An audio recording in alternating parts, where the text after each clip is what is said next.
Making headlines for this week of June the 3rd. Neoliberalism exposed. IMF admits that austerity is more harmful than beneficial. Vive la résistance. Unions and public join forces against French government worker legislation. The Ninth Planet.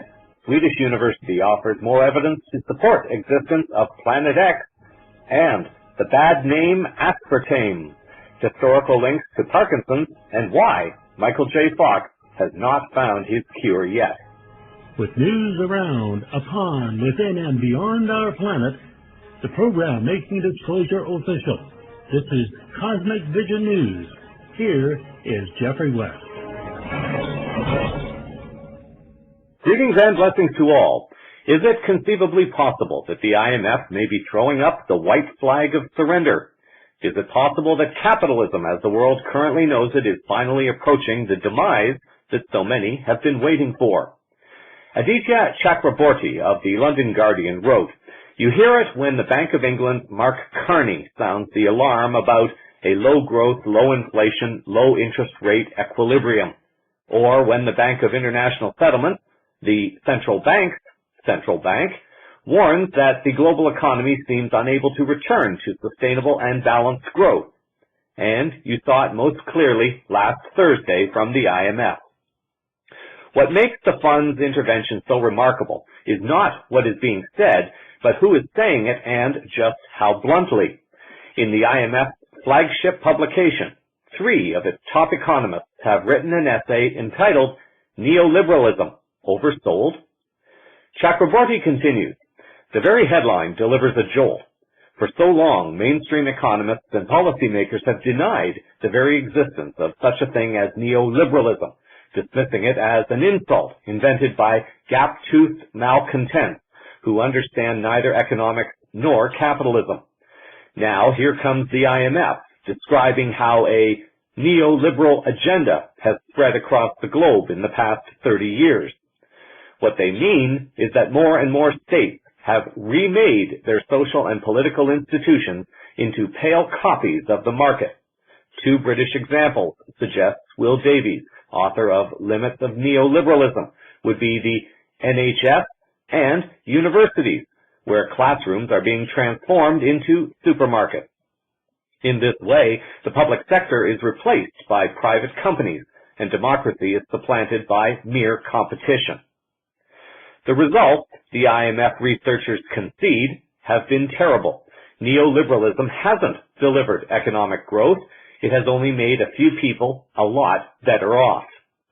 Simply put, he is stating that we are witnessing the death of neoliberalism from within. Larry Elliott, in another Guardian article, writes, a strong warning that austerity policies can do more harm than good has been delivered by economists from the IMF in a critique of the neoliberal doctrine that has dominated economics for the past 3 decades. In an article seized on by the shadow chancellor, John McDonnell, the IMF economist said rising inequality was bad for growth and that governments should use controls to cope with destabilizing capital flows. John McDonnell, the shadow chancellor, in making a reference to Chancellor George Osborne in the UK, was quoted as saying that the International Monetary Fund has summarized what a growing consensus among economists across the globe now think, that Osborne-style austerity economics increases inequality and instability and undermines growth.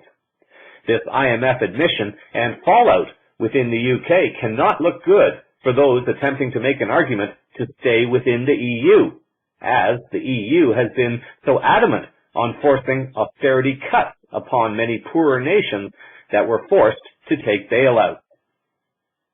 Benjamin Dangle, writing for commondreams.org, writes, the IMF suggests neoliberalism has been a failure, but it has worked very well for the global 1%, which was always the IMF and World Bank's intent.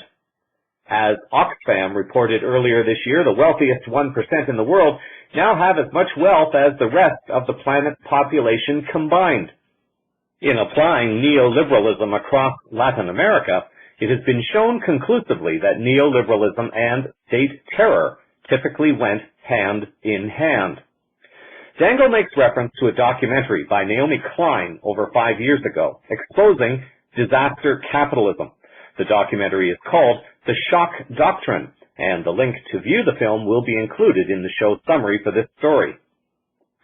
Ben Norton, writing for Salon on May 31st, noted that in analyzing two of neoliberalism's most fundamental policies, austerity and the removing of restrictions on the movement of capital, the IMF researchers say they reached three disquieting conclusions. 1. Neoliberal policies result in little benefiting growth. 2. Neoliberal policies increase inequality, which produces further economic harms in a trade-off between growth and inequality. And 3. This increased inequality in turn hurts the level and sustainability of growth. The question that is no doubt going through the minds of many is the question of what exactly is neoliberalism? Norton writes that neoliberalism refers to capitalism in its purest form. It is an economic philosophy espoused by libertarians and repeated endlessly by many mainstream economists, one that insists that privatization, deregulation, the opening up of domestic markets to foreign competition, the cutting of government spending, the shrinking of the state, and the freeing of the market are the keys to a healthy and flourishing economy. The Free Dictionary online website defines neoliberalism as a political theory of the late 1900s, holding that personal liberty is maximized by limiting government interference in the operation of free markets. This definition may just arguably offer the clearest assessment of the agenda of the global cabal. Personal liberty is maximized by limiting government, quote-unquote, interference. In other words, the body of people, elected by the people to represent the people, is kept from interfering in the free market.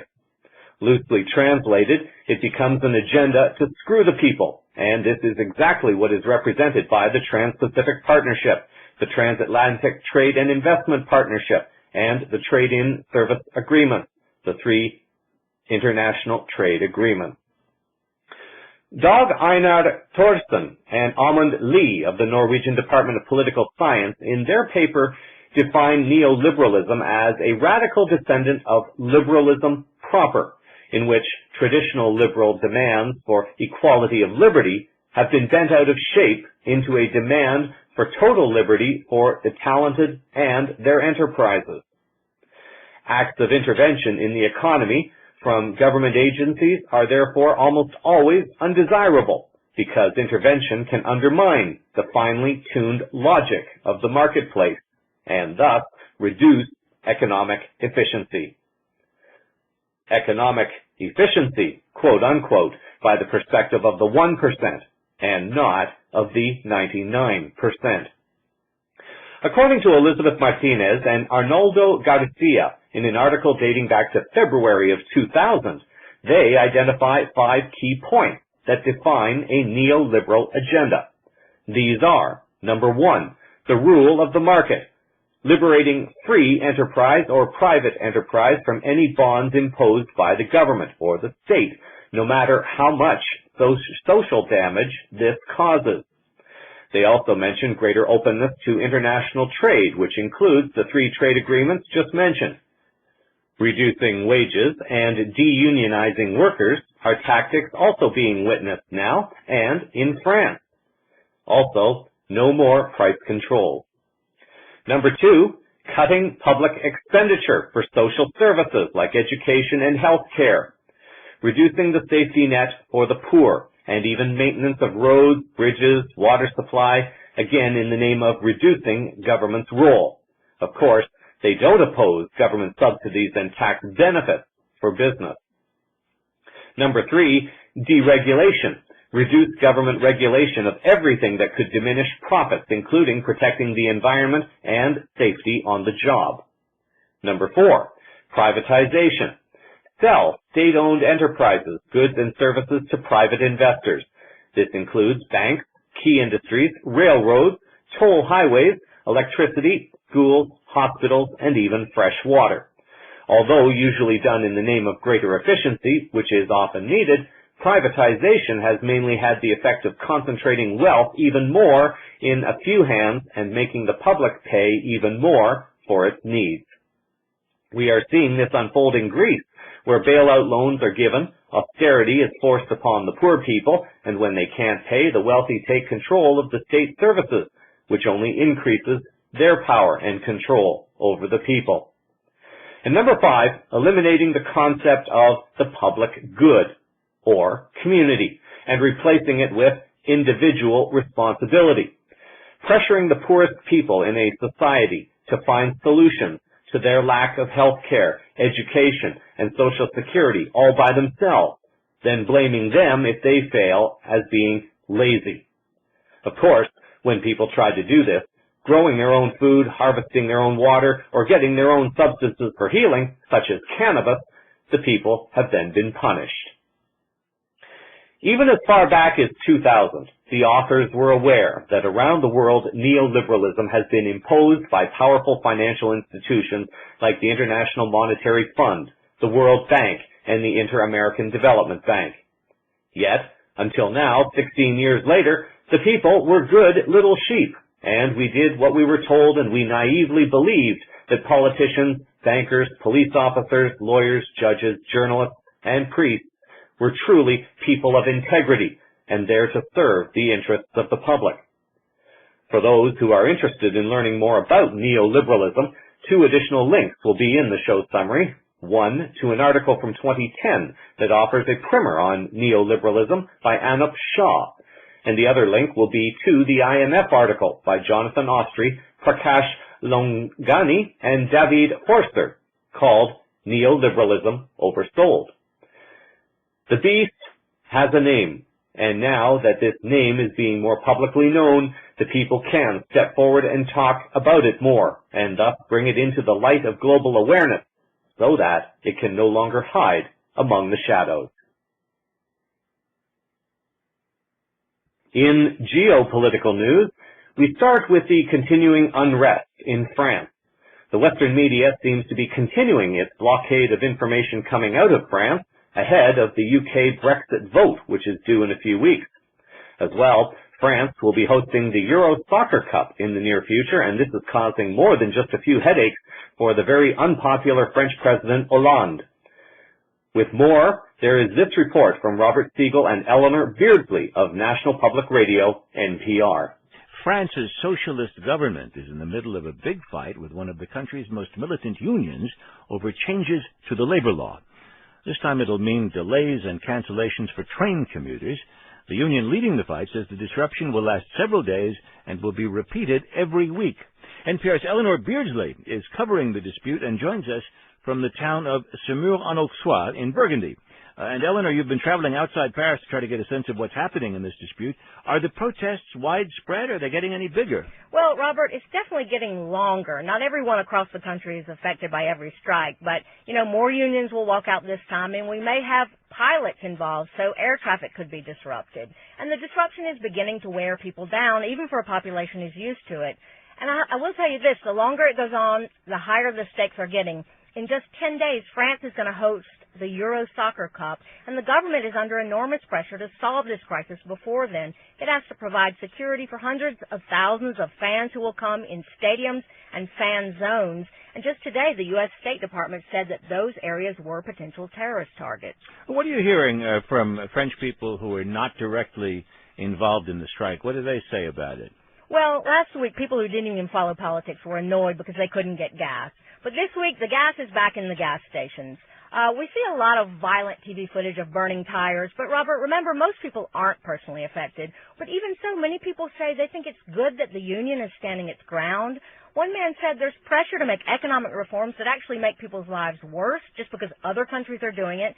And another said the world was in a capitalist folly and everyone's being pulled down to the bottom.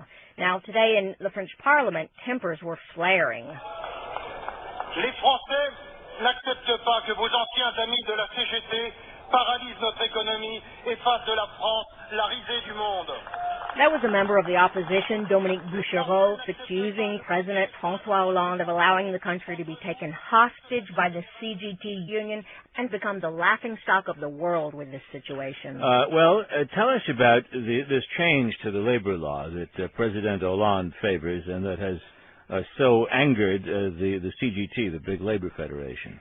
Right. Well, François Hollande from the very beginning said he would not run for a second term unless he got unemployment down. And he hasn't done it. France has chronically high 10% unemployment. This is an attempt to make the labor code, the labor laws, more flexible so that companies can hire more but also fire more. Now, the union says making it easier for companies to lay off workers is certainly no improvement to lives, and it will make people's jobs and lives more insecure. Now, this union has been losing membership also for years, and it's sort of taking advantage of the government's unpopularity and surfing on a wave of general discontent in France. And a lot of people told me it's not really about the law, it's about what is the country's future. So this is a real showdown and a power struggle, and neither side wants to lose face. A showdown, a power struggle. How and when might this be resolved? Well, the clue was in a little telephone call over the weekend, say analysts. Prime Minister Manuel Valls, who says he won't back down, called the head of the union, the CGT union, Philippe Martinez, and they spoke. And now the CGT union is not demanding that the law be withdrawn, but changed. So people are saying the government can now tweak the law, the union can say they won, and then the French can just get back to their soccer matches. Well, we see what the union has done, and we heard what the opposition said in Parliament. Does Hollande's Socialist Party support him strongly in this policy?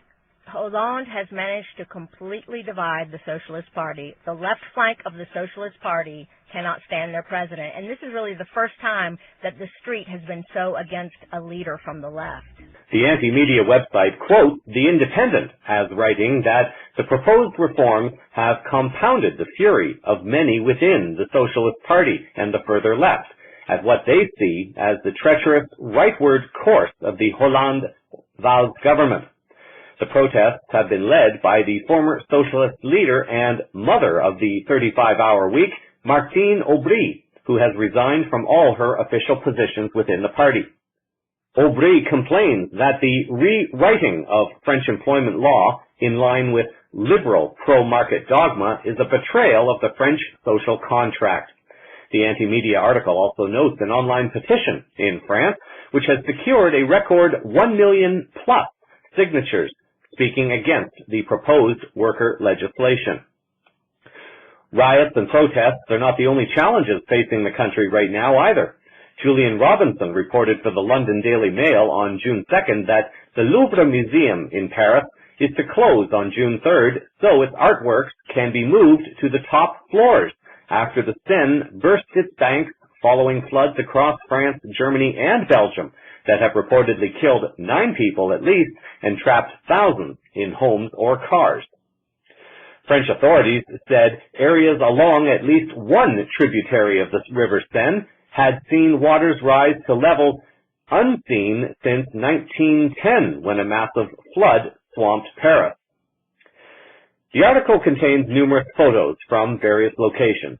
It is perhaps ironic to note that the countries that are experiencing the flooding at this immediate time are the countries that are experiencing the greatest number of protests and the greatest resistance to the agenda of the global cabal, including not only the banking fraud, but the charade involving the 3 main trade agreements, the TPP, the TTIP, and the TISA.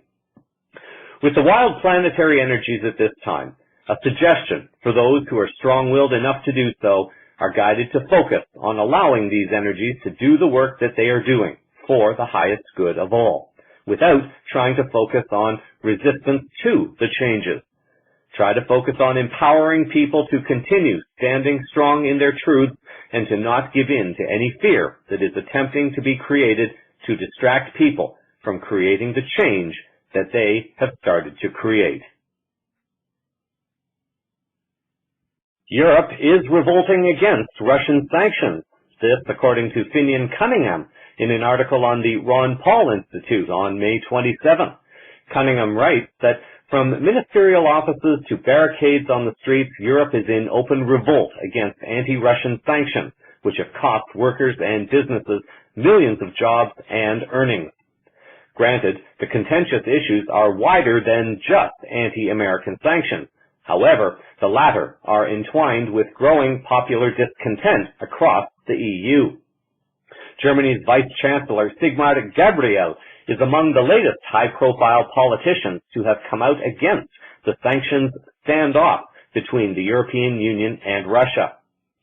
Cunningham seems to capture the wisdom of what the European people already know. He adds, "At stake is not just a crisis in the economy, of which the anti-Russian sanctions are symptomatic. It is further manifesting in a political crisis that is challenging the very legitimacy of EU governments and the bloc's institutional existence. The issue is not so much about merely trying to normalize EU-Russian relations, but rather more about preserving the EU from an existential public backlash against anti-democratic and discredited authorities."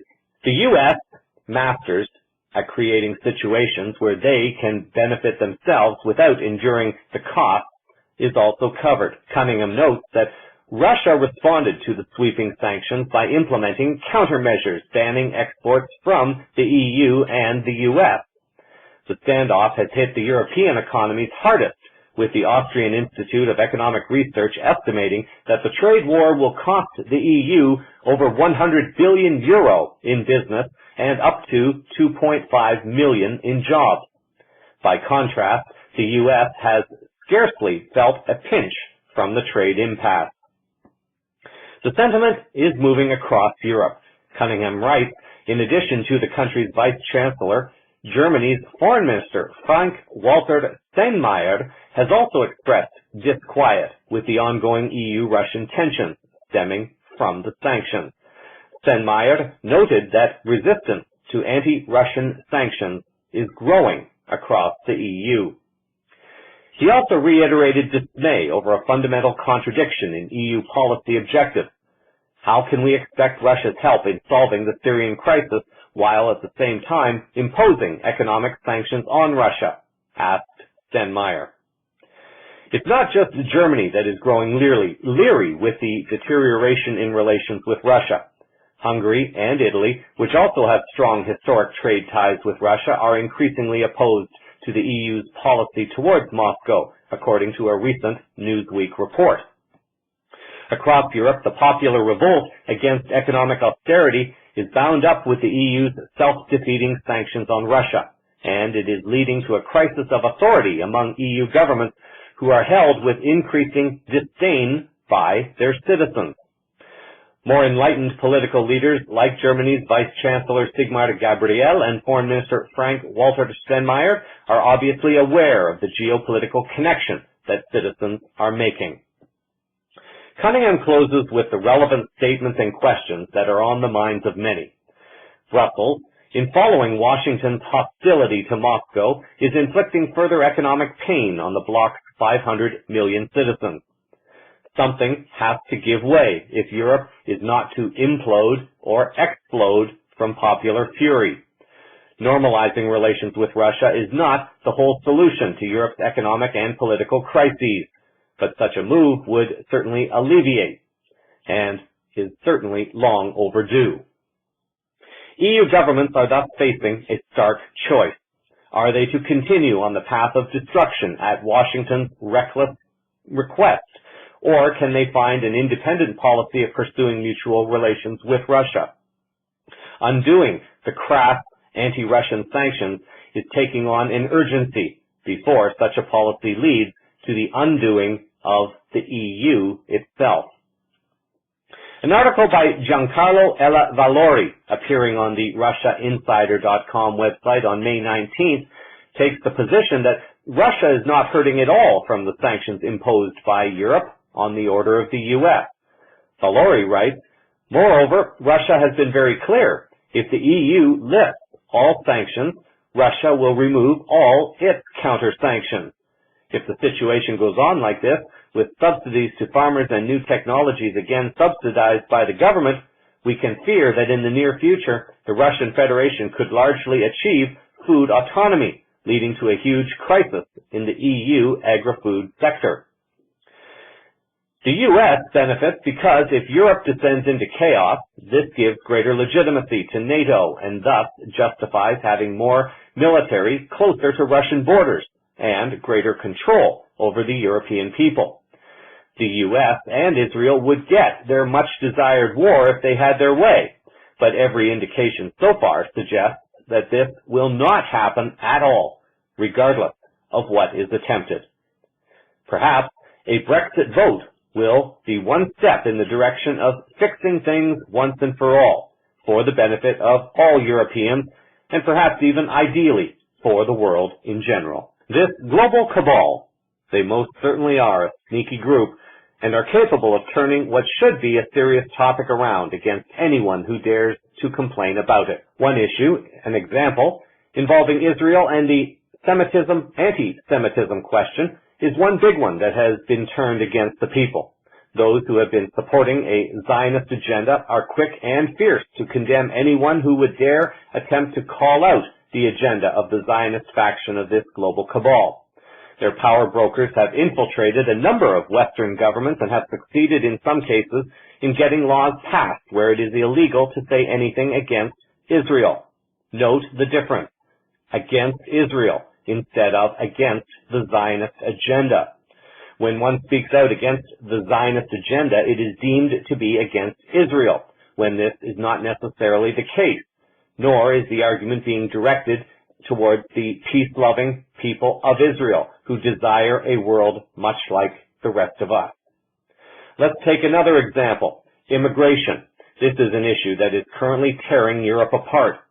The global cabal and their media would have people of the world crying tears for refugees from various countries flooding into European countries and play the story that the taxpayers have to be the humanitarians and cough up what little money they have to give refugees privileges that even some of the nationals were never able to receive.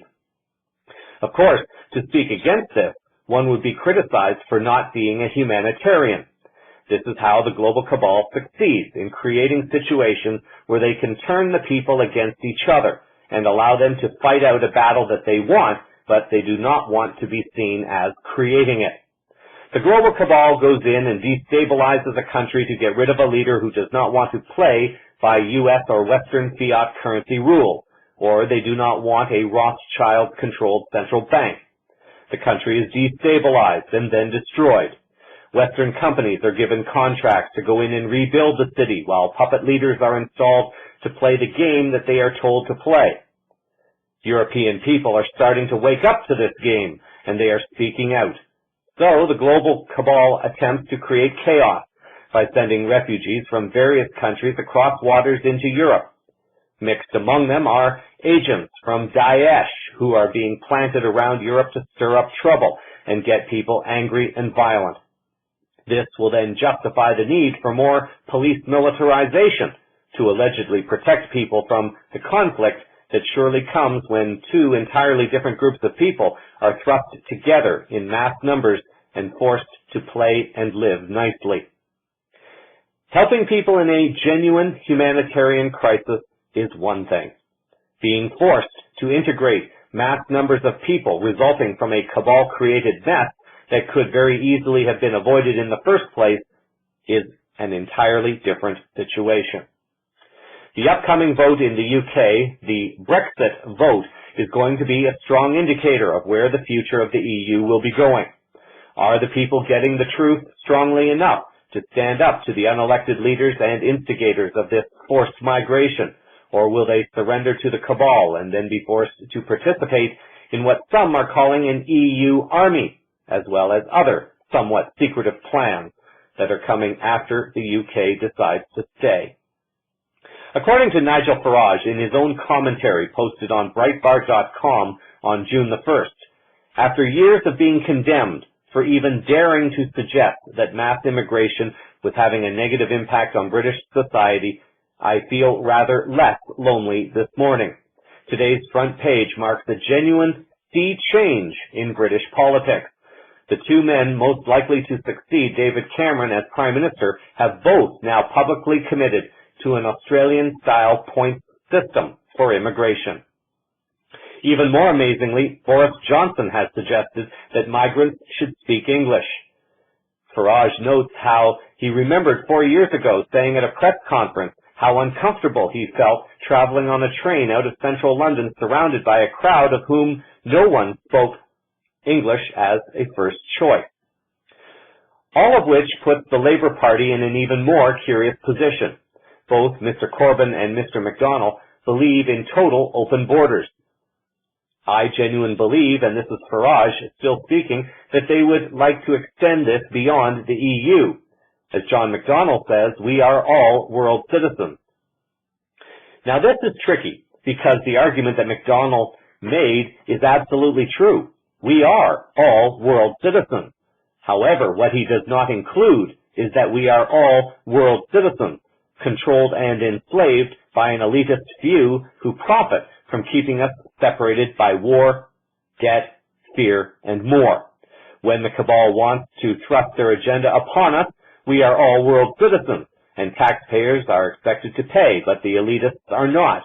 And yet, they profit from it and stand back laughing at the naivety of the people who willingly take all that is dished upon them. Farage adds that whatever threat the Remain group, speaking to those who are voting to remain in the UK, whatever threats the Remain group may continue to fire at us, they cannot answer the simple and most basic proposition that only by leaving the European Union can we control the numbers coming to our country. Sweden and a few other countries are showing what happens when you force people of different backgrounds together too quickly and give them the social safety support that even some nationals do not get. There are people in those countries profiting extensively from a situation that could have been easily resolved by kicking the cabal out of the country they destroyed and chipping in some money to rebuild all the communities so people could live in peace on their own terms in their own country. Until one is able to connect the dots about seemingly unrelated events and how they are connected, it is often hard to pass judgment when people say that they are anti-Zionist or anti-immigration until they understand the full argument of what it is they are condemning. And this is something the Western media are attempting to deny Western people, the fairness of both sides of a story. In one quick headline to note, although I do not wish to give much attention to this, it may be worth noting an upcoming drill being conducted on the U.S. West Coast next week, and how it seems to coincide with a few other things. From the FEMA website, the Federal Emergency Management Agency, a multi-state, multi-department drill is being conducted from the 7th to the 10th of June.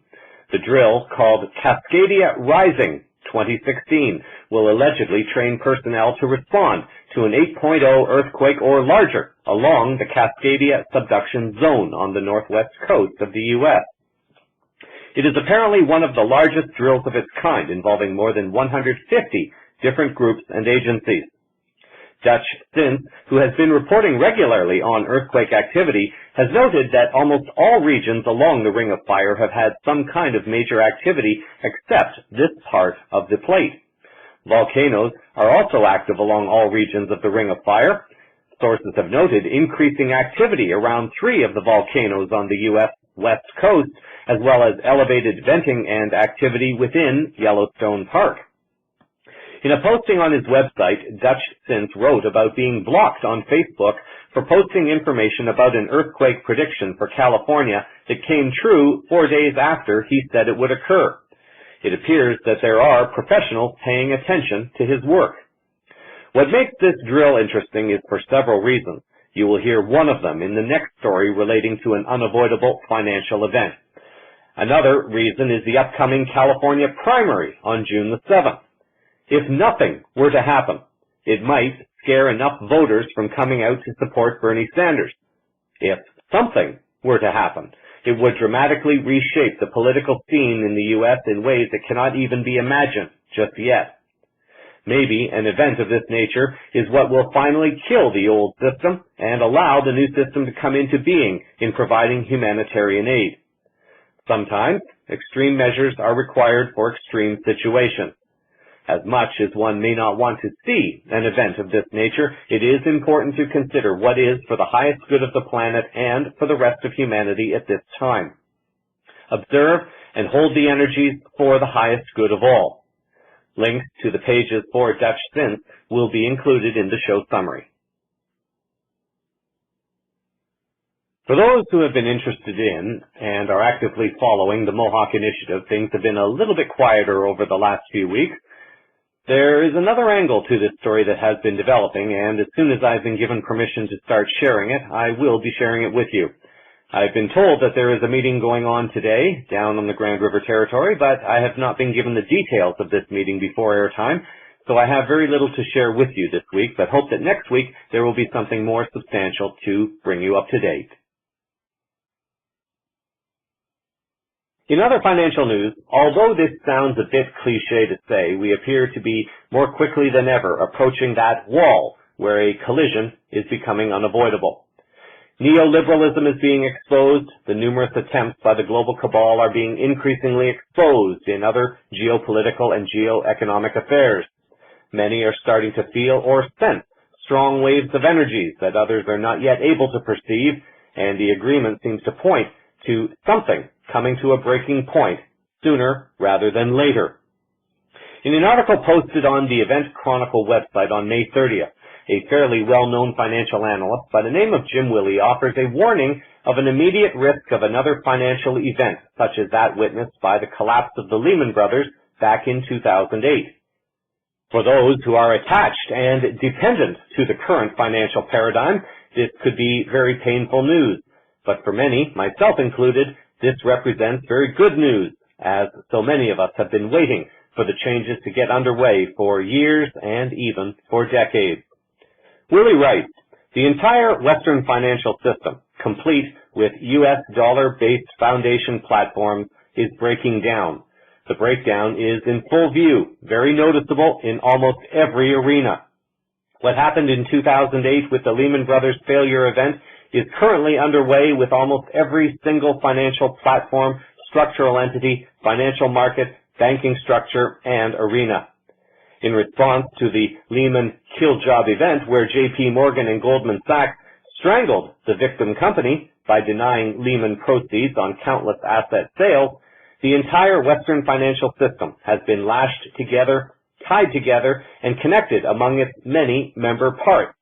The main parts are the big banks, which use derivative contracts to lash themselves together. They believe there is strength in numbers, which is true to some extent. But the consequence turns out to be that all will fail at some time in a cascade of insolvent, marred by illiquidity, while steeped in corruption and market rigging. The breakdown could be described as having begun in full force in earnest power at the start of this 2016 year. This is the year of systemic failure or financial breakdown and of revelations of important crimes for the last generations or more. The revelations are against the Western power centers for their grand criminal activities. The East, by favoring a gold standard, has put the West on notice for exposure, if not prosecution. The gold weapon has power in its arbiter role in commerce, banking, and economy. No nation will be spared from the urgent, nasty effects of being forced to achieve trade balance. Willey states that he is also in agreement with another unconventional commentator on financial affairs, Bill Holter, who has delivered a red alert warning. Willey writes, extreme distress and disruption is coming to the United States economy, businesses, politics, society, and community affairs.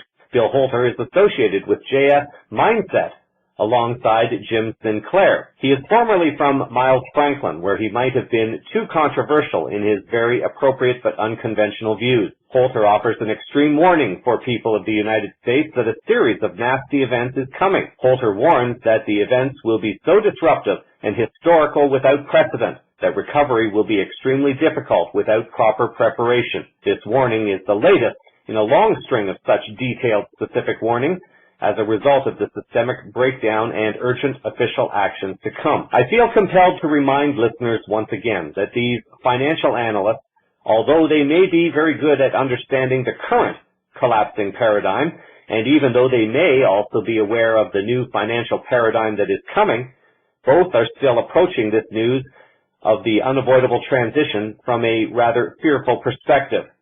It is vital to avoid falling into fear as much as possible, for the people around you are going to need your voice and your heart of reason to help people work through the changes. Observe the information in the messages, but avoid attachment to any energies of fear or negativity. Having said this, however, it might be just a very wise idea to remove a solid sum of money from the bank to keep you covered for a period of time, just in case. Even if it does not happen in the very near future, it is no longer a question of if. It is only a matter of when. This transition has the potential to move along with as little discomfort as possible, although some discomfort is unavoidable because we are shifting into something that we have not experienced before. It is more than just a new paradigm, even if it is only a temporary paradigm. It is also an overall shift in human and planetary consciousness, and we, collectively, have the power to guide the energies forward for the highest good of all. I invite all of you to do your very best to hold this vision in your minds and hearts moving forward in all future moments of now. The day before 9/11, Donald Rumsfeld told the world that the Defense Department had lost over $3 trillion. Then came 9/11, and the world forgot. Now we are facing another potentially serious financial event, and we have U.S. government agencies preparing for a drill involving an earthquake and tsunami. Just observing, nothing more. For those who follow astrology as a way of interpreting current events, a link will be included in the show summary for this story from Carl Boudreau, who writes of numerous alignments impacting this month of June, adding elements of chaos and confusion to the mix of what is already unfolding. Perhaps there will be some who consider this a slightly more positive financial story. While the Western media and banking cabal continue their attempts to destabilize Russia, China, and the BRICS alliance, Russia and China continue to move forward in neutralizing all cabal threats to keep the U.S. dollar alive on international markets. PravdaReport.com wrote on May 31st that Russia has outmaneuvered the Saudis in the fight for the Chinese oil market, despite Western states' unity in sanctions opposition with Russia and conspiracy theory on the U.S. oil deal with Saudi Arabia. In April, China increased oil imports from Russia by 52%, while imports from Saudi Arabia dropped 22%. Record high import volumes from Russia are most probably grounded on payments in yuan, which Russia agreed on. It should be the main achievement of Russia-China economic partnership. Tectonic shifts in global economy will allow the countries to reject dollars. The global cabal appears to be losing on more and more fronts now, and also seems to be losing access to many of their traditional sources of funding, and one of them has been the foreign exchange market. With more countries bypassing the U.S. dollar in global trading, less funds are being funneled into cabal coffers to fund their activities. The article writes that this victory was achieved due to hydrocarbon supplies. There is no doubt that Russia should develop air, space, and oil industries. What is underestimated most of all in Russia, that is engineering science, and China is waiting for the possibility to make deals and work with Russia on creation of ultimately new technologies. Creation of joint innovative industries are a key to fall beyond the dollar's system, the expert told Pravda.ru. Yuri Gromyko also highlighted fruitful results of the ASEAN countries, the ASEAN forum in Sochi. He believes that the association of Southeast Asian nations may become a ground for equal cooperation between Russia and China in opposing the Trans-Pacific Partnership. As Pravda.ru reported, the Trans-Pacific Partnership is promoted by the United States to suppress China economically in the Pacific region. Let the fun begin. In general news, while there are at least some individuals worldwide sharing information relating to a so-called debt jubilee, the canceling of all debts in order to reboot the financial system from its current criminal and fraudulent roots, to something infinitely more honorable and life-affirming, the word jubilee is being used publicly in Kenya, located in eastern Africa. A Kenyan national news website, thestar.co.ke, published an article on the 2nd of June with the following headline: Jubilee won't rest until all the promises it made to Kenyans are fulfilled, says the president. The article writes, President Uhuru Kenyatta said yesterday the Jubilee government is fulfilling the pledges it made to Kenyans and will not stop until every single one is delivered. Highlighting the achievements of his administration in the past 900 days, Uhuru said more than 3 trillion Kenyan shillings has been dispatched to the counties in support of devolution. The next part is a little bit more vague in my personal opinion because it leads me to ask questions about the real intentions of the government. According to Kenyatta, that money has gone to the grassroots, bringing paved roads where there were none before, bringing clean water to households that suffered without it, and bringing medicines to some of the most vulnerable Kenyans. It's not clear from which sources the president is getting his advice, but it might seem to me personally that if the government was embarking on a so-called jubilee leading to self-sustainability, that the money might have been used in other ways instead of paving roads with oil-based products. The government could have focused on industries that would create alternative forms of energy, or perhaps focused on new transportation technologies that could move people more quickly and more cleanly than by using roads. They could also have embarked on a hemp or cannabis campaign to focus on creating greater health for its people instead of dependency on medicines. This, however, is only a personal observation. This is not to put down a good initiative. As I am trying to teach people, it is important to recognize the value in some parts of the information while learning to discern and critically question when necessary other parts of the information that may not exactly seem to be in alignment with a higher vision. The president was also quoted as saying that some 900 days ago when I took office, I promised that children in Standard 1 would learn using the latest digital technology. That promise has been fulfilled. By August this year, we will have more than 600,000 pupils using tablets and laptops to learn. Another 600,000 will be reached by December.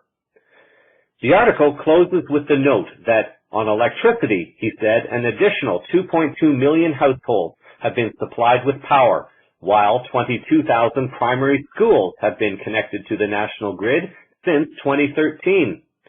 Uhuru said that last mile connectivity project will bring electricity to every home in 5 years. At this time, it is unclear whether the money that has been used to fund these projects has come in the form of loans from international Western banks or whether the loans are coming from other financial sources backed by metals. It has not been revealed yet as to whether Kenya has any direct or indirect connections to the BRICS alliance of countries or whether Kenya has received assistance in any way from China or Russia.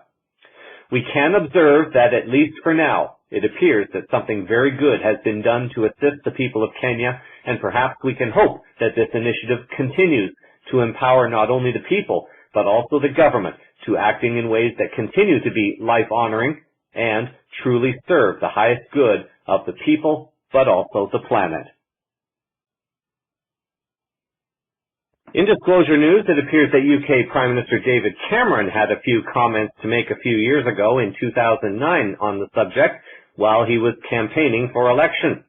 In a similar way that Hillary Clinton is currently facing some questions about the existence of our galactic families, Cameron was directly asked about whether the UK public should be informed of the truth when informed about the information that was coming out concerning the Roswell incident.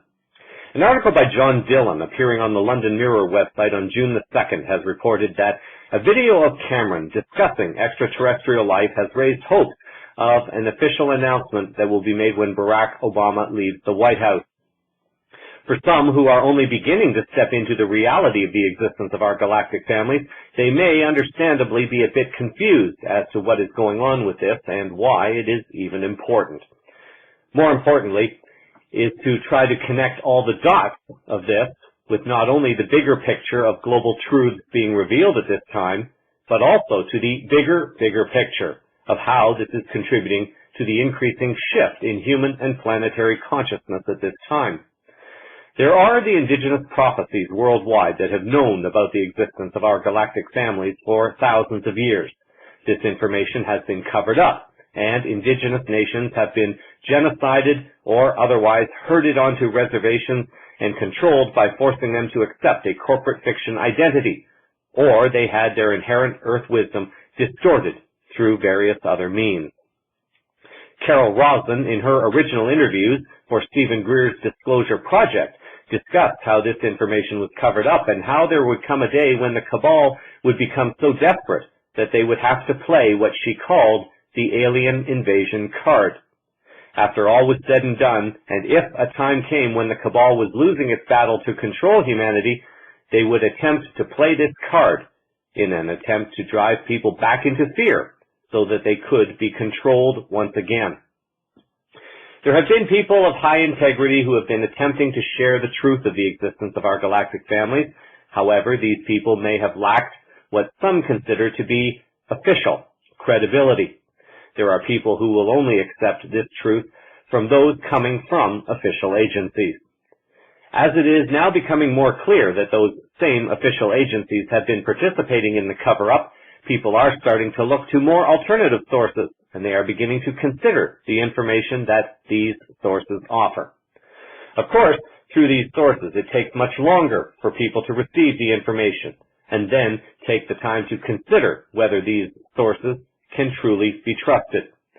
As there are people awakening worldwide to the truth of what they have been enslaved to and what has been kept hidden from them, there are also the unfortunate damaged souls who grew up in cabal families, who were exposed to their rituals and were possibly even victims to those same rituals.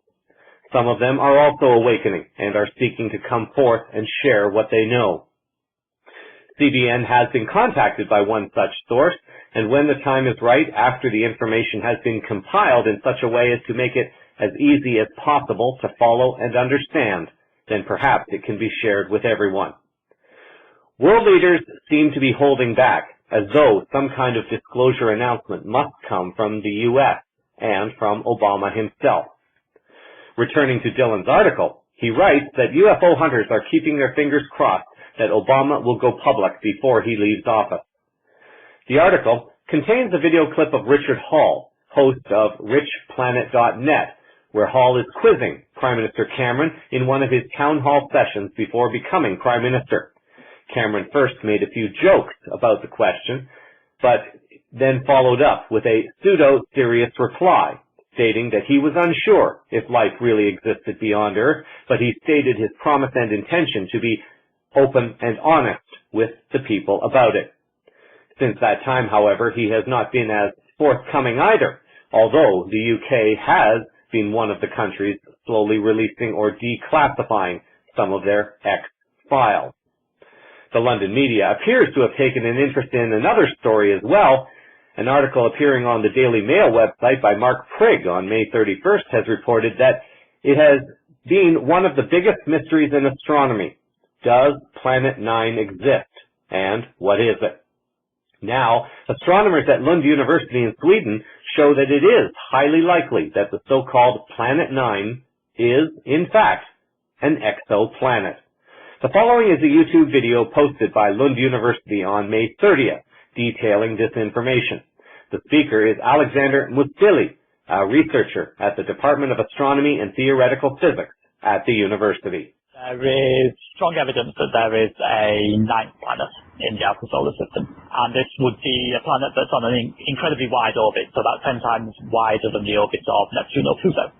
So what we were wondering was, how could you actually form a planet out there, because the rest of the solar system appears to be so compact, and then you'd have this enormous gap where there's really not very much, and then a very large planet, maybe 10 times the mass of Earth. So it seemed a little implausible to us that you would just create this thing out at such a distance. So what we were arguing was that you could create this around another star, and then the sun could capture it in a close encounter. So the sun, like most stars, probably formed in a cluster of a few hundred or a few thousand other stars. These stars would be, in astronomical terms, squashed into quite a small volume. So as they move around, they come relatively close to each other. And in these encounters, they can move quite slowly with respect to each other. Planets sort of drift from the influence of one star to another star. So we argue that this is how you could put this planet on a wide orbit around the sun. You first create it around another star and then the sun captures it. So we basically used computer simulations. So we have software which tells the computer how planets and stars behave under their gravitational forces. So what you do with this software is you set up the initial conditions. So you say, I want a star here and another star here and the star of the planet, and then set them to pass each other, and then the computer will work out the orbits of all these bodies and how they move in each other's gravitational potential. So it's very exciting to think that there might be an extrasolar planet in our own solar system. I mean, extrasolar planets by definition would orbit other stars. They're all very far away. It's hard to study them with telescopes and completely impossible with space probes. But to have one in our own solar system, it's much closer to home, and maybe prospects, particularly for sending a space probe there, would be much greater than around another star. There is strong evidence that there is a ninth planet in the outer solar system, and this would be a planet that's on an incredibly wide orbit, so about 10 times wider than the orbits of Neptune or Pluto. So what we were wondering was, how could you actually form a planet out there, because the rest of the solar system appears to be so compact, and then you'd have this enormous gap where there's really not very much, and then a very large planet, maybe 10 times the mass of Earth. So it seemed a little implausible to us that you would just create this thing out at such a distance. So what we were arguing was that you could create this around another star, and then the sun could capture it in a close encounter. So the sun, like most stars, probably formed in a cluster of a few hundred or a few thousand other stars. These stars would be, in astronomical terms, squashed into quite a small volume. So as they move around, they come relatively close to each other. And in these encounters, they can move quite slowly with respect to each other. Planets sort of drift from the influence of one star to another star. So we argue that this is how you could put this planet on a wide orbit around the sun. You first create it around another star and then the sun captures it. So we basically used computer simulations. So we have software which tells the computer how planets and stars behave under their gravitational forces. So what you do with this software is you set up the initial conditions. So you say, I want a star here and another star here and the star of the planet, and then set them to pass each other, and then the computer will work out the orbits of all these bodies and how they move in each other's gravitational potential. So it's very exciting to think that there might be an extrasolar planet in our own solar system. I mean, extrasolar planets by definition would orbit other stars. They're all very far away. It's hard to study them with telescopes and completely impossible with space probes. But to have one in our own solar system, it's much closer to home, and maybe prospects, particularly for sending a space probe there, would be much greater than around another star. Musili either deliberately or unknowingly avoids making reference to the elusive and much talked about Planet X, or Nibiru, which is allegedly the name given to this ninth planet and linked to a galactic civilization known as the Anunnaki. For those who are unfamiliar with the history of Nibiru, Dr. Scott McQuaid of the planetnibiru.us website offers this quick overview. In quoting an excerpt from Blueprint for Bondage, the website offers the following. A story has been passed down from an ancient people known as the Sumerians, who lived in an area known as Mesopotamia, meaning the land between two rivers. These two rivers are the Tigris and Euphrates, and this geographical area, also known as the cradle of civilization, is now occupied by Iraq, eastern Syria, and southern Turkey.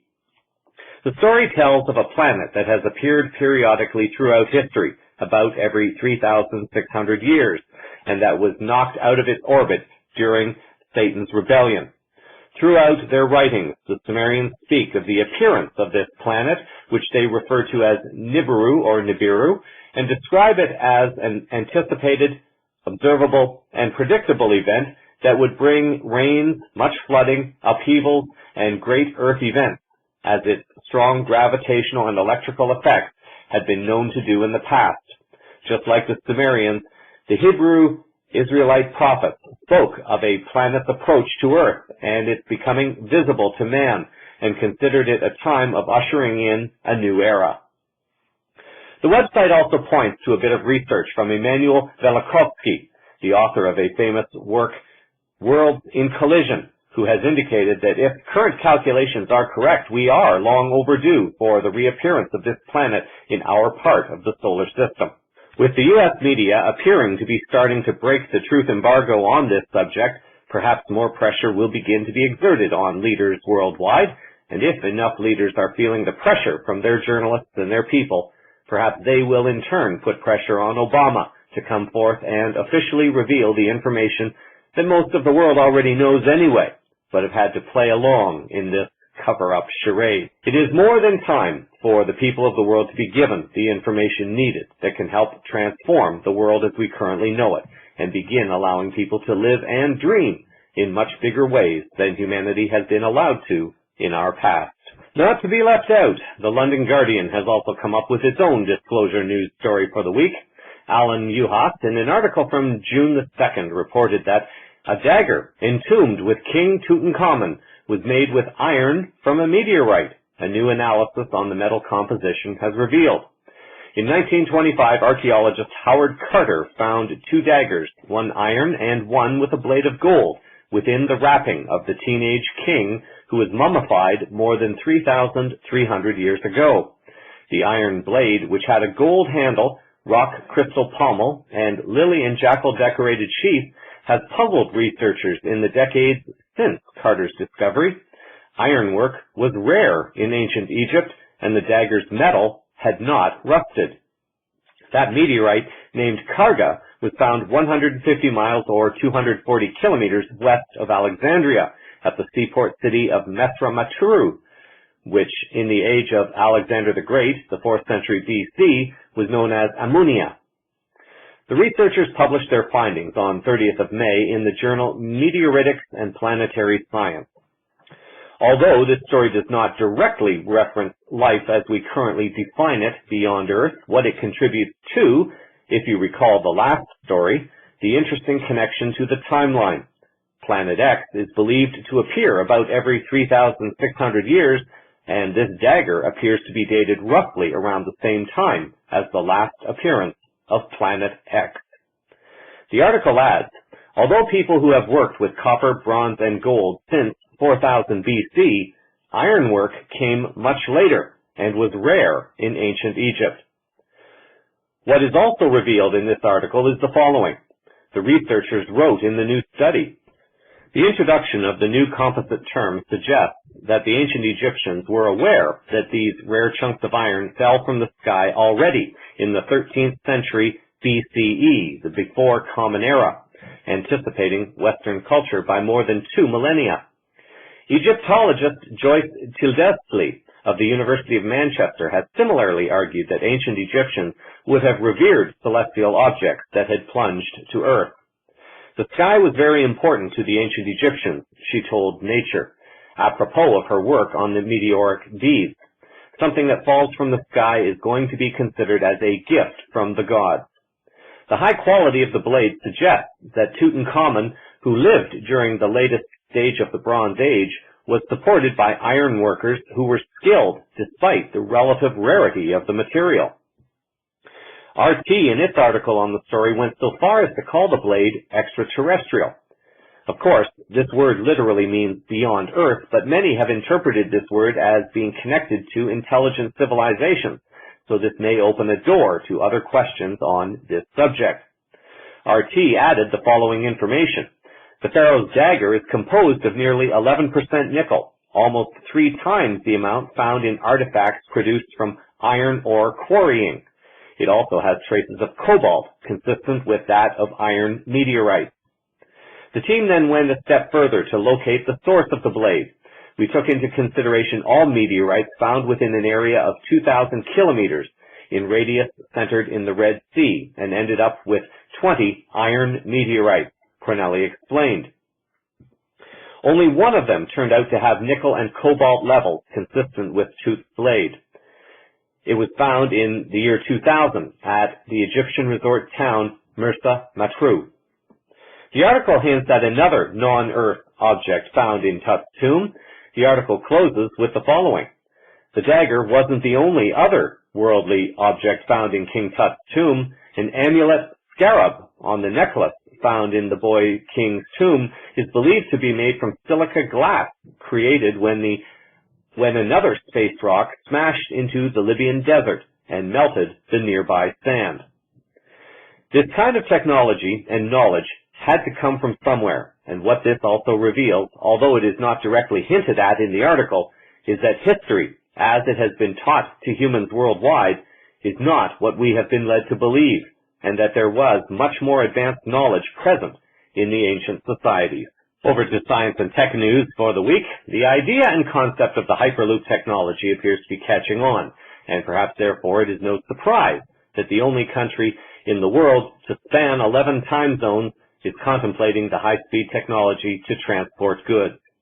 An article by Owen Hughes appearing on the ibtimes.co.uk website on May 31st reported that Russia is considering its own version of the Hyperloop for connecting the farthest reaches of the country. According to local news outlets, Russian rail operator RZD is planning on a high-speed rail system for transporting freight between the north and south as well as the east and west of the country. The initial phase of the project plans to link Moscow to the Baltic Sea at the port in St. Petersburg. The head of the St. Petersburg Railway Innovation Development Center, Anatoly Zaitsev, has proposed that the project could cost between $12 to $13 billion, or roughly 11 to 12 billion euro.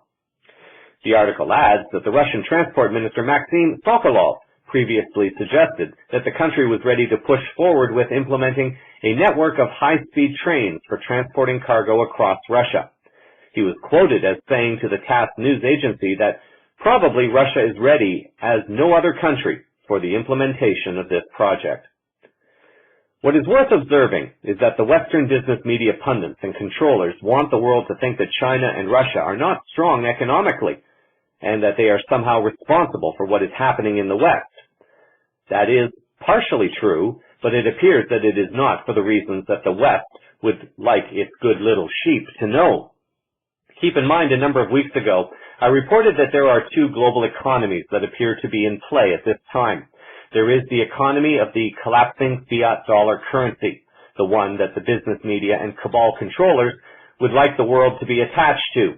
And there is this emerging new economy that, at this moment, appears to be backed by gold or at least something else of value.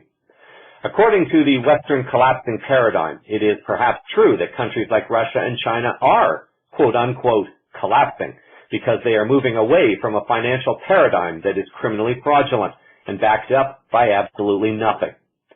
The same countries, however, appear to be doing very well within their new financial paradigm, however, as the BRICS alliance, particularly Russia and China, have been able to set up their own development banks and secure the participation of numerous countries around the world, including allies of the U.S. Both countries have set up their own bank transfer systems to avoid using the cabal-controlled SWIFT system of money transfer. Russia, China, and other countries, including Iran, are increasingly setting up their own trade deals without using the U.S. dollar as the median currency. This has cut off a significant amount of money that the cabal is able to steal from countries through foreign currency exchange. The Chinese yuan will be entering the basket of global reserve currencies in just a few months, and there is also all the talk of the Silk Road trade route being recreated. With Russia now speaking of creating a massive infrastructure expenditure project such as this, there are at least two conclusions that could be drawn. One, Russia, and therefore numerous other countries participating in the new financial paradigm, are not suffering as much as the Western media and leaders would like the people of the world to believe.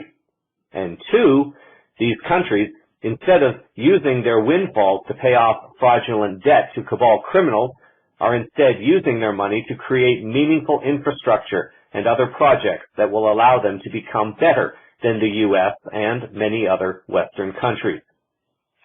Russia and China are both big enough and influential enough that they are now able to stand up to the Western criminals and bring along a number of other countries with them. This has the West terrified, and therefore it is also one of the reasons why the two countries, but especially Russia, are being demonized. Russia represents the military strength, so it is in the best interests of the West to try to neutralize that potential threat first, before taking on the financial shifting involving the Chinese currency and more. Hughes continues, unlike the Hyperloop system capsules riding on air cushions at supersonic speeds in vacuum tubes, RZD had initially been working with magnetic levitation for its own system. In this initial phase of the work, we are at the expense of private investors' money, and they have demonstrated that with magnetic levitation, we can lift any weight, said Zeitze. However, Zeitze suggested that the project has since taken on new requirements, according to TASS, so RZD is now working with Hyperloop One engineers to study the technology for moving carriages devised by Elon Musk. Finally, in health news, I want to dig up a story whose origins are rooted in the past, but the effects are clearly relevant to the present. Going back to 2010 for a few moments, there was an article posted on the healthwise.org website that reported the following. Certain celebrities have been associated with specific diseases. For instance, Patrick Swayze will be associated with pancreatic cancer indefinitely. Michael J. Fox represents Parkinson's disease, and the Marlboro Men ironically represent lung cancer. For those who do not remember, the Marlboro Men were the smoking cowboys who attempted to make filtered cigarettes seem more masculine. The commercials were a huge success until all of the actors began dying from lung cancer. The demise of the Marlboro Men was publicized heavily by the mainstream media because it has long been open season against tobacco products since it became illegal for tobacco companies to fund news programs. The cause of Michael Fox's Parkinson's disease is always sidestepped by the media, similar to the dishonest tobacco precedent. Readers may notice there has never been a peep about the cause, and moreover, the talk has been singularly about finding the supposed elusive cure. The cause of Fox's disease is not yet politically correct to attack, again, this being in 2010. It would get most reporters fired. It is now becoming into greater awareness that the dangers of a product is now believed to have been the cause of Fox's disease. The article continues. Throughout the 1980s, Michael did commercials for PepsiCo, and he promoted Diet Pepsi-Cola exclusively in the latter years of his contract. It is believed that he became an ardent consumer of Diet Pepsi throughout this period, even off-set. Then, in 1991, Michael was diagnosed with young-onset Parkinson's disease. It would be 7 years before he told the public about his diagnosis, so the link has been missed by most people. Michael founded the Michael J. Fox Foundation in the year 2000 to help find the cause and cure for Parkinson's. Numerous groups have allegedly sent info to the foundation showing the cause as being linked to aspartame, but they have been ignored. The foundation preferred, it seems, to give hundreds of thousands of dollars to so-called research that ultimately funds one arm of the global cabal. The article continues. The mainstream medical establishment apparently does not know the cause of Parkinson's disease, but it has been linked with heavy metal exposure and excitotoxins, N-methyl-D-aspartate, NMDA receptors in the brain are responsible for the excitotoxicity associated with Parkinson's disease. Aspartate is one of the main components that is released when aspartame is metabolized, and it directly affects the NMDA receptors. Regular intake of aspartame damages those receptors and can eventually lead to Parkinson's disease. It is known that Parkinson's disease occurs whenever the dopamine-related nerve cells inside the brain are decimated. With dramatically decreased dopamine, the nerve cells in the affected part of the brain cannot properly transmit messages. In studies, aspartame has been shown to decrease dopamine levels in the brain to induce the unmistakable neurological decline that is seen in Parkinson's patients. Aspartame will cause the death of brain cells and damage to the brain neurons without any other implicating factors. It is a pure poison that is sometimes used to kill ants, and it is known to be the surest way to cause brain tumors in laboratory rats. Some cancer studies have used aspartame to intentionally induce cancers in lab rats for the purpose of later testing anti-cancer drugs. Aspartame is chosen because it is so reliable at producing cancers in high dosages. One may ask why it is still even legal. The article notes how aspartame came to be legalized in the first place. In January of 1980, the FDA Advisory Board banned aspartame because their research showed that it caused brain tumors. This decision could only be overturned by the commissioner. Then, in November of 1980, Donald Rumsfeld was hired as part of the transition team for President Ronald Reagan, prior to which he had been the president of Thurl, the company that created aspartame. On the first day of the new administration, the previous FDA commissioner's authority was suspended, and Rumsfeld assigned Dr. Arthur Hayes as the new head of the FDA. Hayes was previously just a defense contractor, but he had a close relationship with Rumsfeld because they had worked together under the Nixon administration in close contact with the president of PepsiCo. Hayes' first decision was to approve aspartame for dry foods, and by the end of 1983, he had approved aspartame for soft drinks too. He was later forced to leave the agency due to media pressure concerning his acceptance of corporate gifts. The defense contractor then went to the Thurl public relations firm as its senior medical advisor. Shortly thereafter, Monsanto purchased Thurl. Rumsfeld received a $12 million bonus for his help in ramrodding the FDA into unbanning aspartame. Boom. There is that name again, Monsanto. There would never be a cure for Parkinson's because there was far too much profit to be made in the selling of products containing aspartame, and there was far too much profit to be made by Big Pharma and Big Medicine from the illnesses, diseases, treatments, and medications to treat the consequences of aspartame. An article from September of 2015 lists some of the products that contain the highest amounts of aspartame, including chewing gum, flavored water, tabletop sweeteners, sugar-free products, drink powders, cooking sauces, children's medicines, cereals, yogurt, diet sodas, and others. Through our own choices, we consent to what ends up happening to us. Cabal companies like Monsanto will argue that we have the choice to buy or not buy. In theory, this is true, although they do not explain that damage to brain cells or addictions relating to substances present in their products are directly or indirectly impacting one's ability to make a choice clearly from one's healthy free will. In the show summary will be a link to a movie that exposes much more about the toxin known as aspartame. For those experiencing health challenges that may be related to neurological disorders, it is possible that aspartame may be involved, and this documentary may help to inform. As well in the summary will be a link to a video by John Gray, author of the Mars-Venus series of books, and he describes how he reversed his Parkinson's disease symptoms. For those with Parkinson's, if they are not already aware, they would be guided to do more research on cannabis, cannabis oil, cannabis juicing, and so forth, as this may be one possible solution for one who is actively looking for possible health solutions. In this week's final words, the dramas unfolding are becoming almost predictable, if not completely predictable, as to an agenda that seeks to move people into fear. Ironically enough, it also has the potential to create a form of spiritual confusion. What might I mean by this? At the beginning of the newscast, in the report from NPR, where Eleanor Beardsley indicated that France is hosting the Euro Cup soccer later this month, she then added that the U.S. has already made a declaration that it could be a source for terrorism.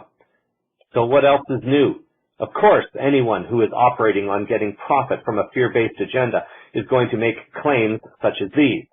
The public relations arm of this global cabal will put out any message if it will suit the agenda it is trying to accomplish. What is important to note here is how important it is to remain neutral and to merely observe what is being said without being drawn too deeply into the emotion of what is being done.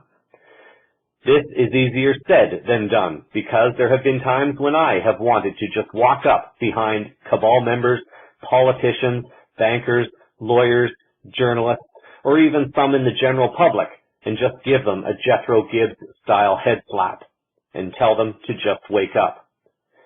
My apologies to those who have not seen the TV program NCIS.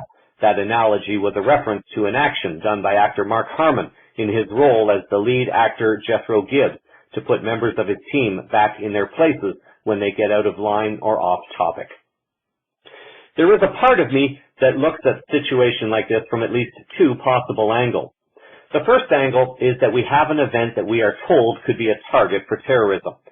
Most of us will understand that this is at least 90% likely going to be a state-sponsored terrorism. My first consideration is this: why should one live in fear?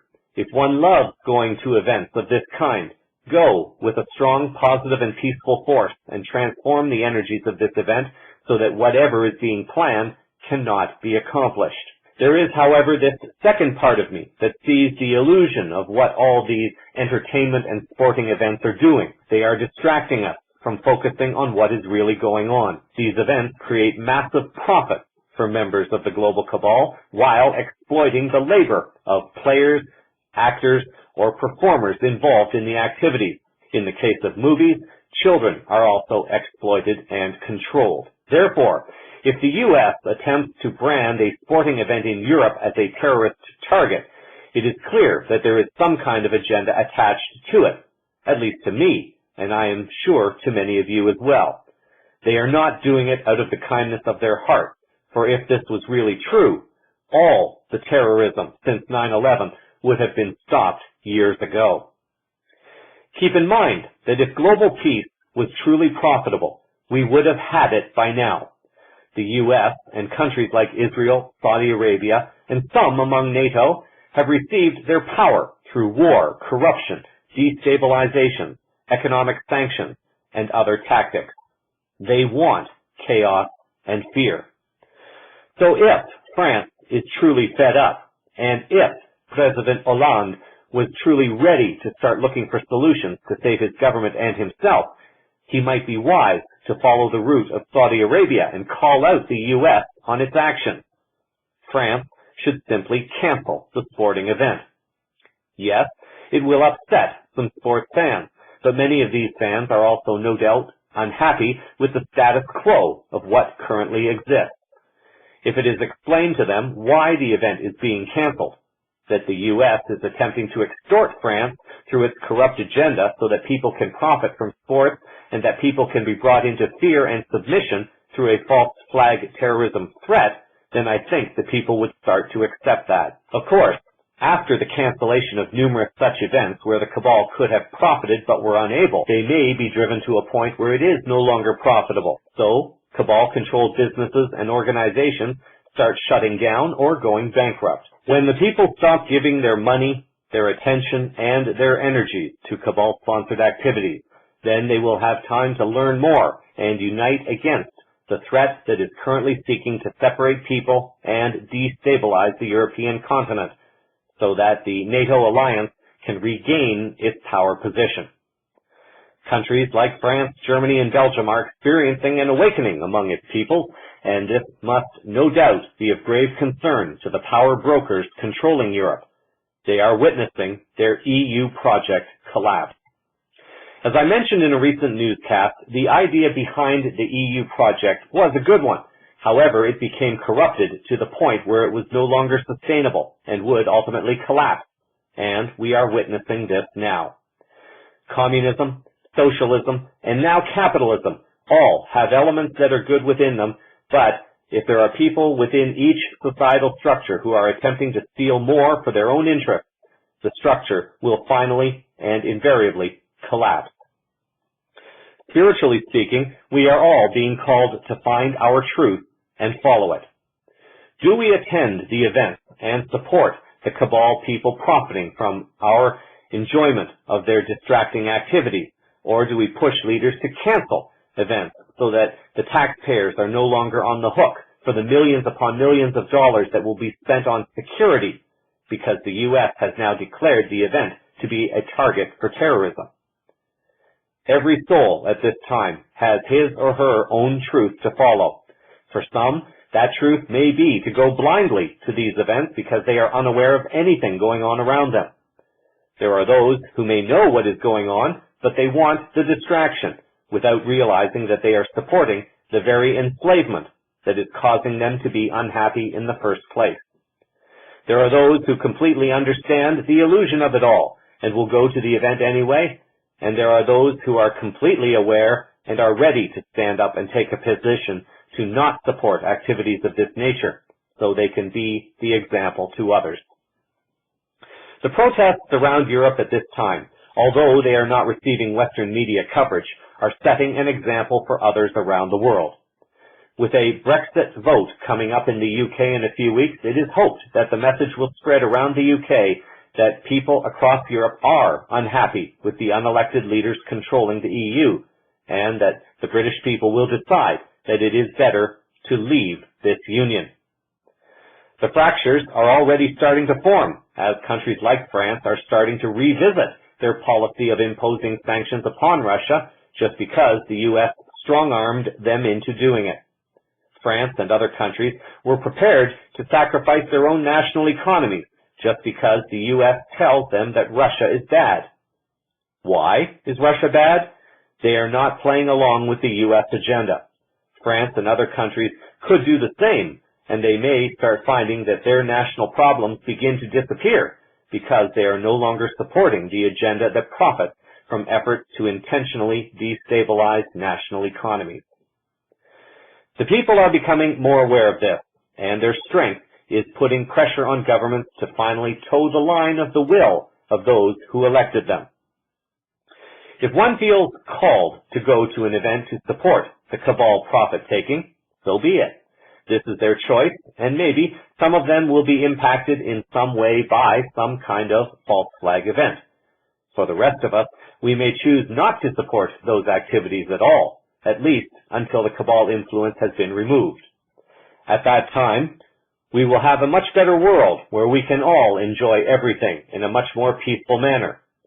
This is assuming, of course, that many are able to overcome their spirit of competition against others and begin to enjoy a game for what it was meant to be in the beginning, a unity in spirit, to enjoy an activity for physical exercise and playful fun for all. Create a wonderful week until our next moment of now. So that is a sample of the unfolding higher consciousness news around the world this week. Cosmic Vision News is broadcast weekly from the CosmicVisionNews.com website. Links to stories used in this broadcast are published in the show summary available on the blog. CVN can be followed through its Facebook page, Scene page, and YouTube channel, as well as on Twitter, Google+, and LinkedIn. Thank you for sharing your time with me. I'm Jeffrey West, reminding you that freedom means you are unobstructed in living your life as you choose. Anything less is a form of slavery. Until our next moment of now, stay grounded in love, hold the vision of light and peace in your heart, and keep your eyes to the skies. Disclosure is unfolding all around you. Namaste.